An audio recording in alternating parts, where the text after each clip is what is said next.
RRB, l'invité du matin.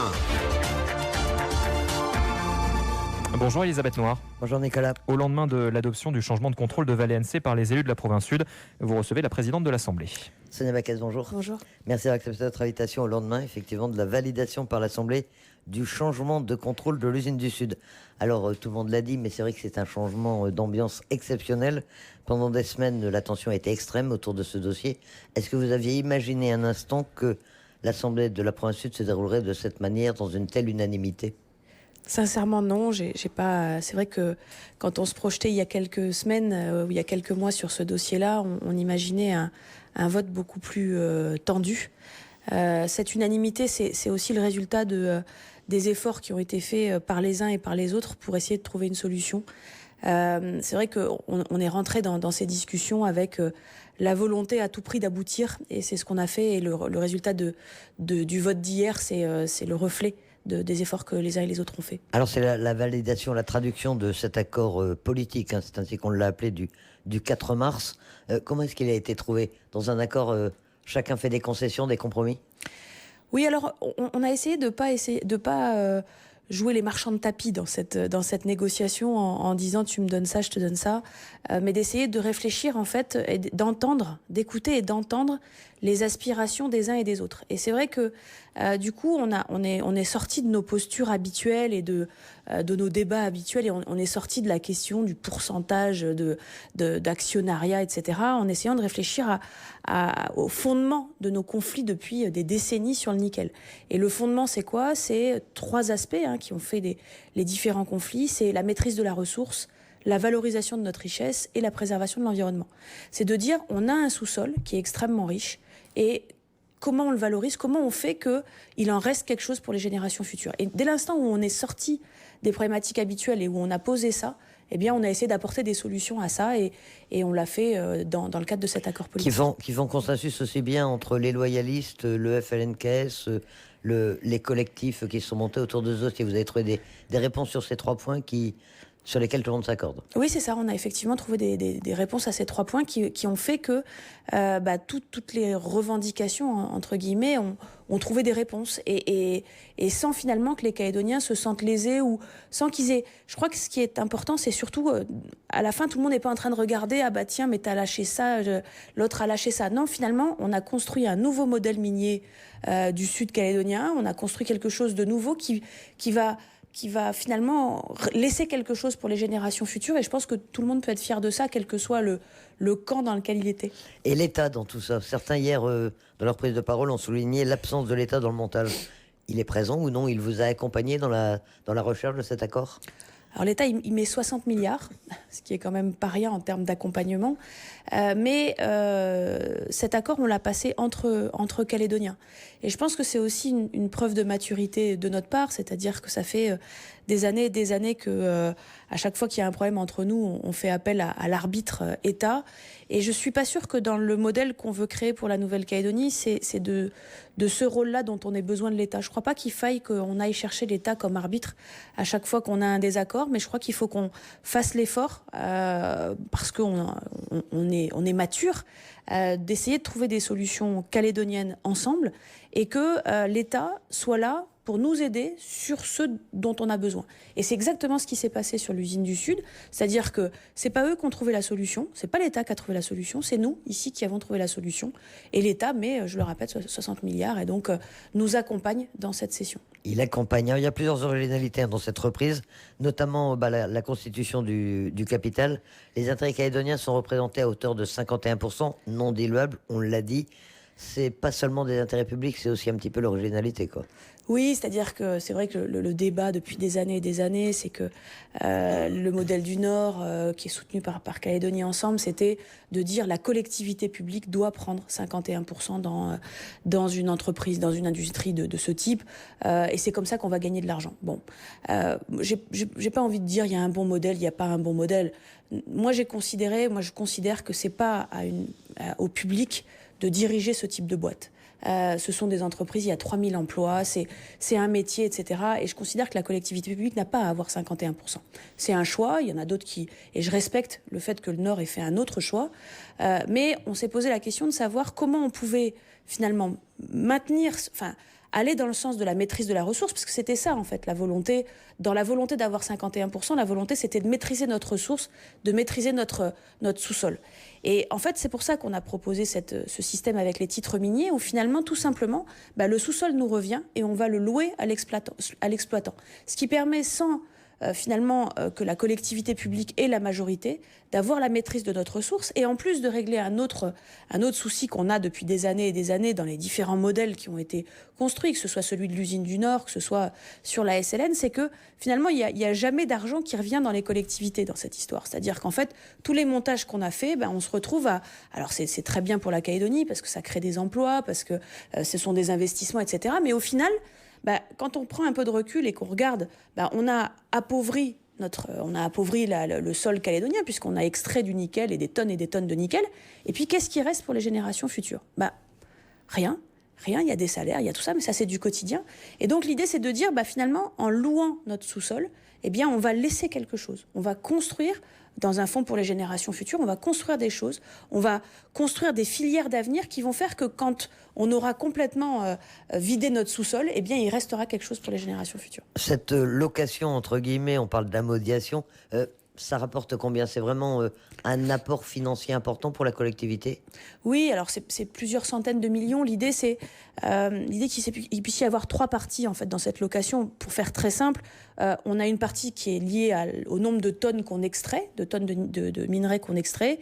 Il y a une partie qui est liée au cours du nickel. Plus le cours est haut, plus l'entreprise va gagner de l'argent et plus on va en gagner. Et une partie sur le cobalt, puisque vous savez qu'on a aussi du cobalt dans notre sous-sol. Donc cette location, l'idée, c'est quand même qu'il puisse y avoir un seuil minimum, c'est-à-dire ça ne peut pas rapporter moins de 500 millions par an, donc ça c'est ce qui est fixé. Et ensuite, c'est progressif pour que si les cours du nickel atteignent des sommets, on puisse gagner en location jusqu'à 2 milliards. Ce modèle minier du sud calédonien, il a vocation à s'étendre ou est-ce qu'il est vraiment limité à cette entreprise, à la reprise de Vale-NC ? On a voulu vraiment s'occuper de la question de l'usine du Sud. C'était suffisamment tendu et suffisamment compliqué pour qu'on en reste à ce périmètre-là. On n'a pas voulu aller plus loin et je pense que c'est important qu'on puisse d'abord tester ce modèle-là. Encore une fois, l'intérêt, c'est que quoi qu'il arrive, chaque année au 1er janvier, il y aura plusieurs centaines de millions qui vont rentrer dans la collectivité. Et ça, c'est la première fois que ça arrive, parce que jusqu'à présent, avec les pactes fiscaux, avec l'absence de résultats, etc., finalement, il n'y a rien qui rentre. Là, ça va se faire, et je pense que c'est important que pendant quelques années, on teste ce modèle. Et la présence d'intérêt calédonien à hauteur de 51%, est-ce qu'il y a un risque financier au cas où les résultats de l'usine, de la production ne soient pas à la hauteur, ou est-ce que c'est amorti par l'allocation des titres ? Alors d'abord, effectivement, c'est 51% d'actionnariat calédonien, c'est 30% d'actionnariat public et c'est 21% d'actionnariat entre les salariés et les représentants des populations locales. L'ensemble de ces 51% est non diluable. C'est-à-dire que quoi qu'il arrive, quel que soit l'argent qui est mis par les autres actionnaires dans l'entreprise, l'actionnariat calédonien restera à 51%. Et la nouveauté, c'est que ces 51% ne génèrent pas, non diluables, ne génèrent pas de dette complémentaire. C'est-à-dire que les 51% calédoniens, que ce soit les collectivités ou que ce soit les salariés ou les populations locales, ne peuvent pas être appelés à rembourser quoi que ce soit sur finalement ce qui sera mis dans l'entreprise. Alors, autre spécificité de l'accord, c'est l'absence de véritable partenaire industriel. Trafigura est plutôt un trader. Il y a l'accord, le partenariat technique avec Tesla, mais il n'y a pas de partenaire industriel au sens strict. Est-ce que c'est une lacune dans le montage et est-ce qu'on va en rechercher un éventuellement ? Alors d'abord, ça c'est pas tout à fait exact de dire ça. C'était pendant le conflit, je comprends qu'on ait pu faire un peu des caricatures, mais malgré tout, Trafigura est un industriel. Ils ont une grosse entreprise hydro en Finlande qui fonctionne bien, qui est un bel exemple. Et donc, on a quand même un partenaire industriel. Trafigura n'est pas qu'un trader, c'est un industriel. Mais et puis maintenant, on a le partenariat avec Tesla qui est quand même pour la Nouvelle-Calédonie un partenariat extraordinaire. Ça nous donne des perspectives incroyables sur l'avenir. Ça nous permet de faire évoluer la technologie, ce qu'on produit ici, à la technologie mondiale. Enfin, c'est quand même un partenariat inespéré pour la Nouvelle-Calédonie dans le contexte où on était. Très belle image de marque. Très belle image de marque en termes d'environnement, etc. Enfin, franchement, sortir d'un conflit comme ça avec une réussite pareille, je pense que vraiment chacun pourra s'en féliciter. Ce qui est reproché ou ce qui peut être contesté, c'est le fait de dire jusqu'à présent on avait des très très gros industriels, Vale par exemple pour le sud ou Glencore dans le nord, qui finalement remettaient au pot. Vale c'était 3 milliards par mois parfois. Enfin c'est des sommes astronomiques qu'effectivement Trafigura ne mettra pas parce que c'est un plus petit industriel. Le montage a été fait pour que en fait on ait une très grosse enveloppe de départ. C'est 1200 millions de dollars. Non, pardon, oui, c'est ça. J'ai plus les chiffres en bas. C'est 120 milliards de francs Pacifique qui est laissé en enveloppe au départ. Cette enveloppe au départ, elle a vocation à quoi ? Elle a vocation à traverser les coups durs. C'est-à-dire de dire, finalement, quand le nickel est bas ou quand ça va pas bien, on a une poire pour la soif et cette entreprise, elle va pas couler tout de suite. Mais au-delà de ça, l'évolution qui a été faite dans le modèle industriel, vous savez qu'il y a quelques mois, la raffinerie a été fermée avant le conflit. La raffinerie a été fermée pour finalement produire du NHC et c'est ce produit-là qui est vendu aujourd'hui. C'est un choix qui fait que avant que l'entreprise ferme, qu'il y ait le conflit, les comptes étaient équilibrés. Donc on a l'espoir en plus qu'on arrête de perdre de l'argent et que finalement, dans quelques années, on n'ait plus ce problème-là. Alors l'un des soucis, l'essentiel même, c'était de sauvegarder l'outil industriel, de sauvegarder les emplois. Sur ce plan-là, ça y est, c'est fait. Mission accomplie. Les salariés de Vale vont retrouver leur emploi dans quelques semaines maintenant. Oui, alors effectivement, d'abord, vous savez, on a sur ce conflit, on a un comité de suivi qui s'est déjà réuni 2 fois, qui continue à se réunir parce que il faut accompagner cette reprise. Il y a eu un conflit dur. Les salariés se sont battus entre eux. On peut dire les choses comme ça. Il y en a qui ont été licenciés, d'autres qui ont fait l'objet de procédures disciplinaires. Il faut qu'on arrive à régler ça de manière progressive pour que les uns et les autres arrivent à que le climat soit apaisé. Et donc c'est le travail qu'on est en train de faire dans le cadre de ce comité de suivi. En parallèle, le redémarrage se fait à partir de la semaine prochaine, c'est-à-dire que les choses vont monter en puissance de manière à ce que à la fin du mois d'avril, on puisse recommencer à produire, puisque c'est Vale qui va payer le coût du redémarrage, mais que la contrainte que Vale a fixée, c'est que ce redémarrage ne se fasse pas sous enseigne Vale, mais que ce redémarrage ne se fasse que s'il y a cession. C'est-à-dire qu'en gros, si la cession ne se faisait pas, Vale n'aurait pas redémarré l'usine en son nom. Mais maintenant que la cession est sur de bons rails, et qu'a priori elle sera finie à la fin du mois, eh bien le redémarrage va se faire de manière progressive pendant un mois, de manière à ce qu'on puisse produire la première tonne de nickel à la fin du mois d'avril. Alors les prochaines étapes maintenant, donc la session au 31 mars a priori, la modification du code minier, ça peut prendre plus de temps, mais ça ne va pas gripper le système et la session. Non, en fait, le principe de la cession des titres miniers est prévu en fait dans les conditions de vente de l'entreprise, c'est-à-dire que en gros, Goro Ressources va être obligé de toute façon de céder les titres, mais ça demande une procédure assez longue puisque la modification du code minier, c'est une loi de pays, donc c'est le passage au Conseil d'État, etc. C'est entre 3 et 4 mois de procédure avant qu'effectivement on puisse avoir la cession des titres et puis derrière la location des titres. Petite précision, vous parlez de Goro Ressources, mais l'entreprise s'appellera bien Prony Resources.